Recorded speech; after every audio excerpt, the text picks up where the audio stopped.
Hello everyone and welcome to another episode of Z-CarCulture. My name is Tino. And I'm Kudzi. And you join us 18 years since the 7th gen Toyota Hilux debuted. And since then, it has gone through two facelifts. One in 2008 and this, the 2011 example, which we have today. Yeah, and what's actually interesting is that the 8th generation, the replacement to this, has been out since 2015. But somehow this is still the most popular choice for most Zimbabweans for various reasons. Yeah, so in this episode we want to find out exactly why this is the case. So join us as we investigate this weird, strange phenomenon. What an anomaly. So when you look at the Hilux, you might be thinking, oh no, there's chrome everywhere, from the grille in the front to the wing mirrors on the side and the bumper at the back. I think it looks really well. I mean, considering that this is 2023, it has been aging relatively well. It's good design. I, for one, beg to differ. I think the Hilux was never a great looking truck. It was just facelifted just to buy it some more time. But they didn't actually buy it that much time, because around the same time, the Rangers had started clawing away at the Hilux sales. And that's because it looked a bit more muscular due to the inbreeding that was going on between the Ranger and the bigger brother, the F-150. So in recent times, we've actually seen trucks are now going in that more muscular direction. Well, regardless, I think it still looks good, and I don't think you can change my mind on that one. I mean, just looking at the side profile alone, it's very simple. You've got large, wide windows and a step for you to jump in if you're one of the shorties. And then at the back, you've got, again, a simple tailgate design with a third brake light integrated there on the tailgate. Well, design is always a subjective thing, so I think we can leave that to the comment section to decide for themselves, and feel free to just tell us what you think about this car's looks on the outside. So let's explore the interior. Now the exterior looks great, but we want to see what it's like on the inside. And here you've got basic equipment, from the instrument cluster here to the powered windows, the speedo, and the Bluetooth radio. The speaker system is adequate, but if you're a true audiophile, you might want to upgrade the speakers, because it's just as high quality as your phone speaker, and that's just not good enough.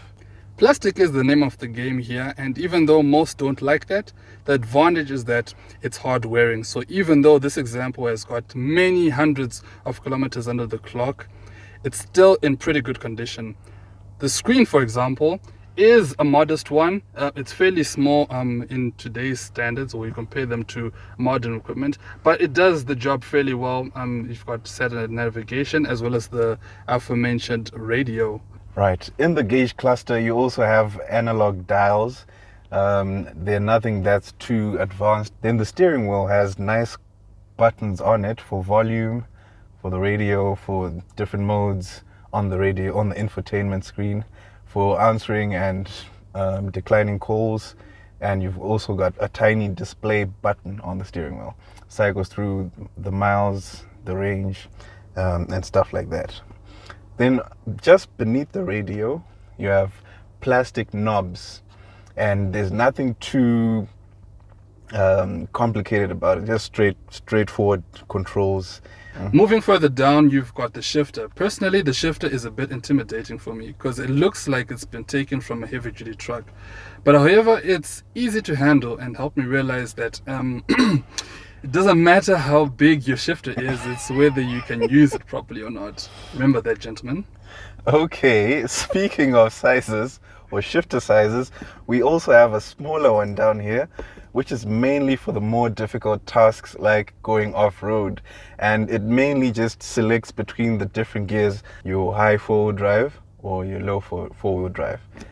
Now, if you guys want us to make a dedicated episode where we talk about what those features mean and do, let us know in the comments.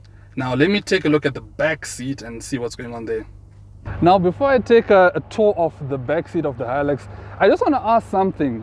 When you're jumping into these trucks, as tall as I am, I want to know, like, okay, this is option one. Do you do this where you hop onto the step, then you jump in? Or do you do like me, or you just like spread all the way and jump in? Or the one Kudzi suggested where you sort of like sit bump first, then the step, then you jump in. I don't know. Please let us know in the comments, because I need to find a less awkward way of jumping into these things.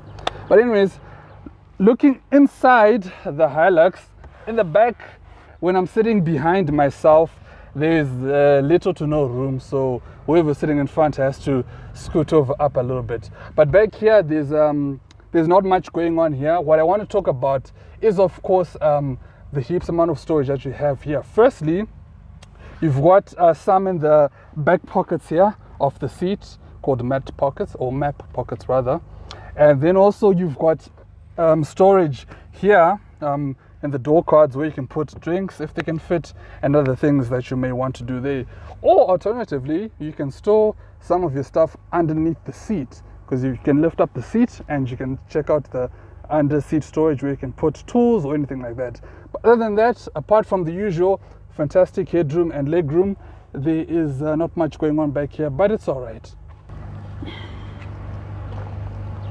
Now onto the back of the Hilux. You've got a normal bed tray here. You can carry a maximum of 845 kilograms. Now in farmer math terms, that's about 2 mid-sized cows, but this is Zimbabwe, what are we kidding? This is good for about 8 or so people if you want to turn this Hilux into a part-time shika, or if you want to travel with your in-laws all the way to a funeral or a wedding. So you join us in the driving impressions of this Hilux 2.5. And from the get-go, I can tell you that this is not the most enthusiastic, or should I say eager, engine in terms of the way it delivers its power or performance. It feels a bit mellow, especially when you compare it with the 3-liter or the newer variants. It doesn't have that much oomph, but it does have some nice diesel characteristics.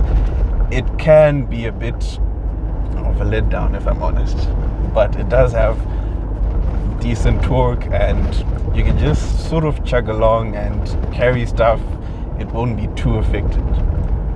I don't know, what do you think? I mean, yeah, I have to agree to that extent. I'm assuming the advantage of having this smaller engine is a slightly better fuel economy, and it's not like this car is slow. It's adequate. I mean, you're looking at 120 horsepower and 325 newton meters, so it's got enough to get you going. Yeah, certainly.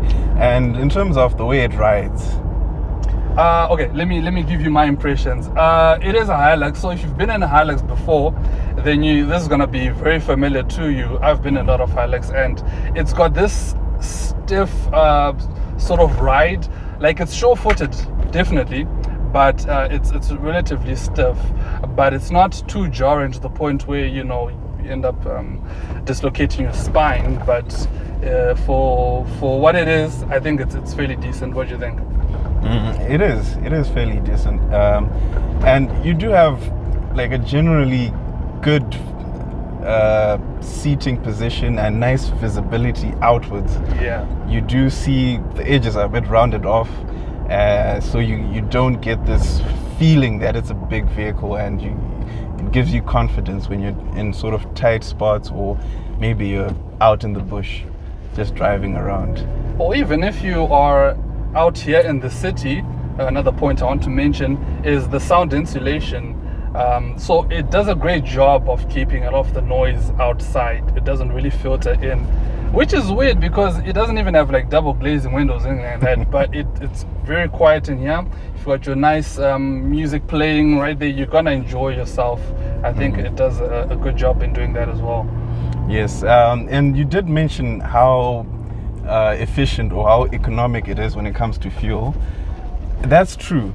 It's very efficient because this is the smaller engine. I guess the perks do show up because you use less fuel than the bigger engine. So much less that just putting in like maybe 10 liters is enough for you to go over 100 Ks, because this uses about around 8 liters to the 100. So, yeah, that's the claimed. Yes, that's actual the claim that people have tested is about 12.4 liters to the 100, which is okay. Yeah, but I mean, you can't complain. after, you know. No, you can't definitely complain. cannot. And on that note, I think let's conclude our thoughts. Okay. So as you may recall at the start of the episode, we wanted to know why Zimbabweans can't get enough of the Hilux. And I think we figured it out. It's a simple truck, and simple means affordable, both short and long term. And in an economy where we need that precious dollar to stretch as far as it can, you can't go wrong with the Hilux, especially with this example. If you're interested in this particular one, check out our contact details in the description below.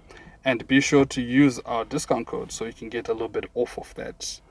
Also, if you still want the Hilux but don't really need the load bay, then you might want to consider its twin sibling, the Fortuner.